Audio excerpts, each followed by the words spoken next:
وهذه ضربة حرة لبرشلونة ممكن ان يستفيدون من عندها ويسجل ميسي الهدف الثالث ويعلقها على طريقته الخاصة.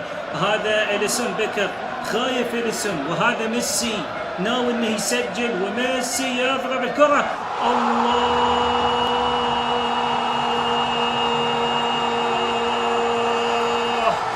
انه ميسي، فاستمتع يا مشاهد، انه اليوم ميسي، فاستمتع يا عزيزي مشاهد قنوات بين سبورت في كل مكان. انه ميسي، فاستمتع يا برشلونة، فاستمتع يا كتالونيا. ميسي علقها كالعادة ويسجل الهدف الثاني. يا زين الهدف، يا زينه، والله اصطاد الحارس إليسون بيكر وخلاها في زاوية المرمى.